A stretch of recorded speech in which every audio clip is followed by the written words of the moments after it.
Hanna, thanks for joining me. Thank you for inviting me, Gurpreet. Anytime, Hanna, anytime. So, Hanna, what is the brief background of the Vancouver Police Department raid on the house of Charlie Cates?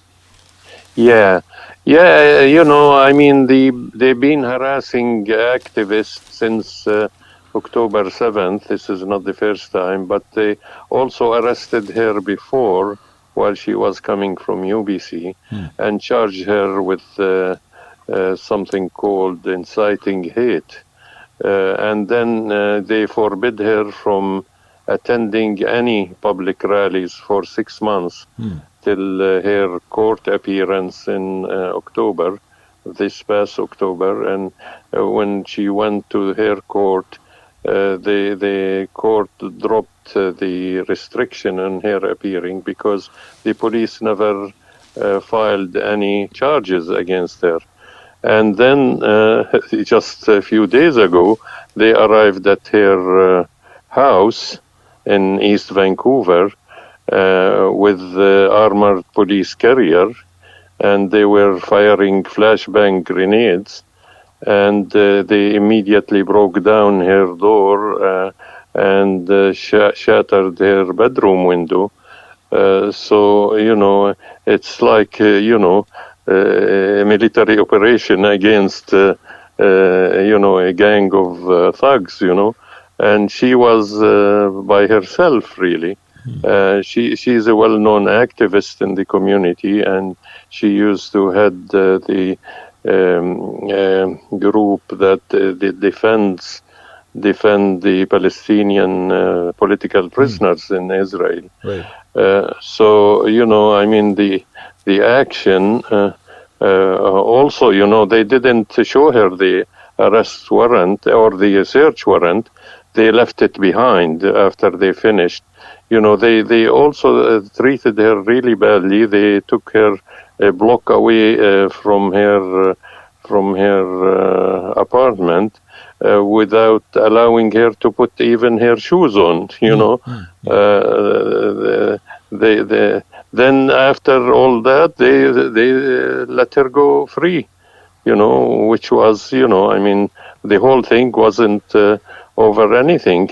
And the stupid police, they claimed they were searching for a written speech from a rally, as now you can't have a free speech. They were searching from a written speech from a rally in which Charlotte did not attend. She wasn't even in the country, when that speech was happening, supposedly. I mean, they're so stupid, not only they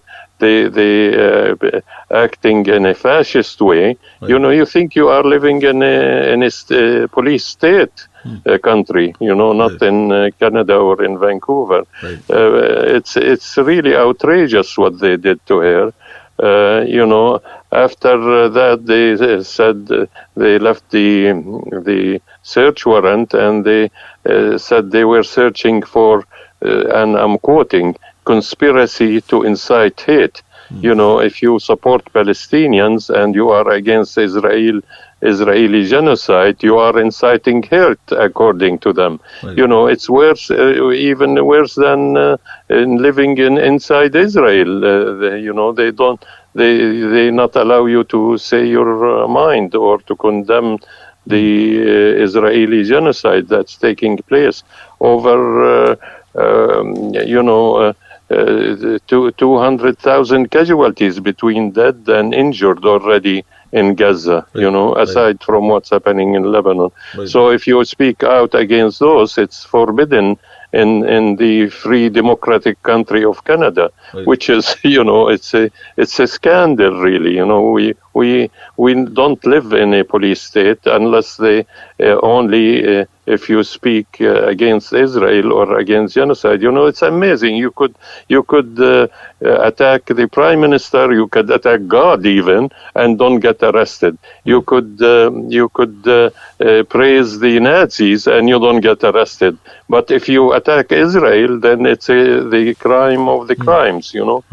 It's outrageous what's happening with these Vancouver Police Department, and we protested. We sent the official letter, protested to the mayor, and we told him very clearly, you are, the Palestinian community will remember this latest action and others before that have exposed the anti-Palestinian racism inherent in your administration. Right. That's addressed to the mayor of Vancouver, Ken Sim, because it's not the first time, and he publicly endorsed the genocide against the Palestinian people and condemned the resistance movement in Gaza and in Palestine. The same with the premier, Mr. Abiy. Right. He took the same position, I mean, they are puppets, they parroting everything that Israel does and says without checking their facts, which is outrageous, I mean, if you want to open your mouth, at least check your facts, Mr.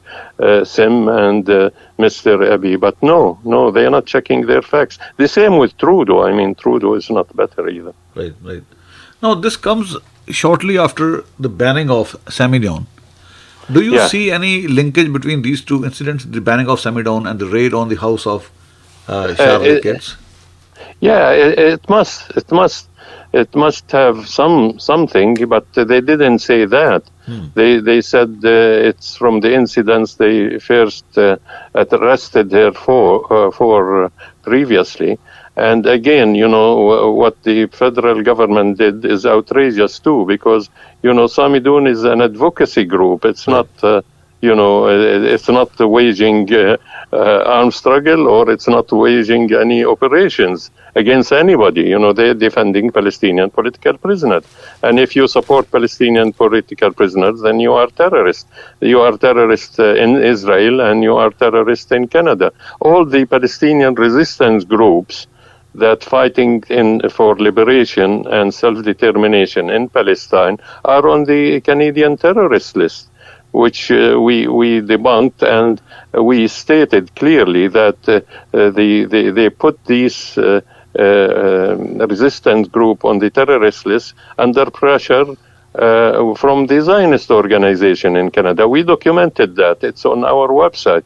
Right. You could go check it out, I mean, they put all these because and the same with Samidoun. Samidoun, the Zionist puppets in Canada, the Zionist organization in Canada, were asking the federal government to put Samidoun on the terrorist list for the past 2 years. Nothing new. And finally, they succumbed to their pressure.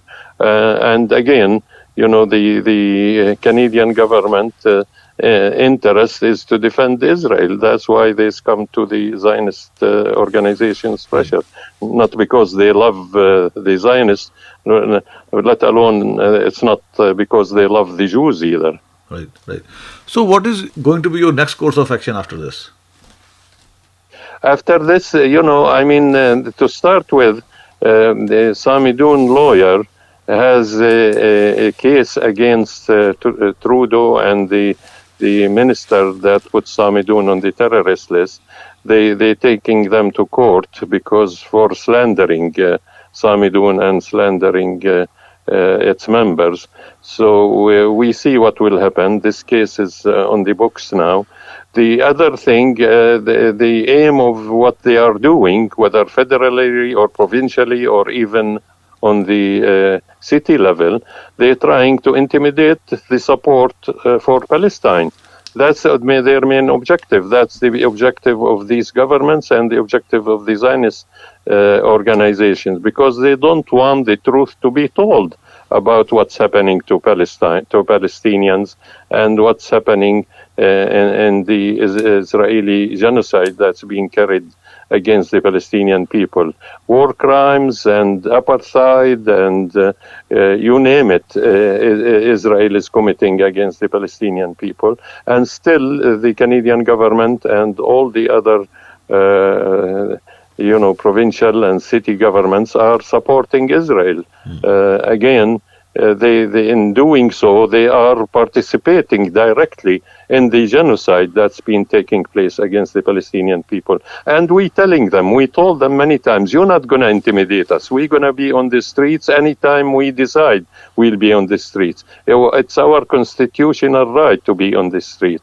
So you're not going to intimidate us. We're going to escalate these actions, if anything. Right. You're not going to intimidate. And they are worried and terrified of the support we are getting across the country from all sectors of the population, whether it's indigenous people, whether it's Southeast Asian, whether it's Latin American, whether it's Central American, whether it's, you name it, all across, even all the way to the Philippines, we are getting support. The Filipino people here are with us all the time in the demonstrations. The same with Indian people, same with Central American, you name it, and especially the indigenous people, because they see what's happening in Palestine reminds them of what happened, the genocide that happened in Turtle Island in North America to them. Right. Well, Hanna, it was nice talking to you. Thank you so much for your time. Is there anything I didn't ask you before I let you go? Yeah, no. I just thank you, and I urge people to speak out and not to be intimidated by these fascist tactics that's been carried out by the Vancouver police and the mayors and the premiers and the Prime Minister of Canada. And I thank, on this occasion, I thank all these people who are coming out and supporting the Palestinian people struggle for liberation and freedom. Thank you, Gurpreet. Take care, Hanna. Talk to you again. Bye for now. Yeah, bye. Bye. ਦੋਸਤੋ ਅਸੀਂ ਹੰਨਾ ਕਾਵਤ ਜਿਹੜੇ ਫਰਸੀ ਪੱਖੀ ਕਾਰਕੁਨ ਨੇ ਸੋ ਜੋ Charlotte ਕੇਟਸ ਨਾਂ ਦੀ ਫਲਸਤੀਨੀ ਕਾਰਕੁਨ ਦੇ ਘਰ ਤੇ ਛਾਪਾਮਾਰੀ ਹੋਈ ਹੈ ਉਸ ਦੇ ਬਾਰੇ ਗੱਲਬਾਤ ਕਰ ਰਹੇ ਸੀ ਸੋ ਇਸੇ ਅੱਜ ਦਾ ਪ੍ਰੋਗਰਾਮ ਮੇਰੀ ਜਿਹੜੀ ਮੁਲਾਕਾਤ ਹੁਣ ਕੱਲ ਸ਼ਾਮ ਨੂੰ ਦੁਬਾਰਾ ਹੋਵੇਗੀ ਅੱਗੇ ਧੰਨਵਾਦ ਹੈ ਗੁੱਡ ਨਾਈਟ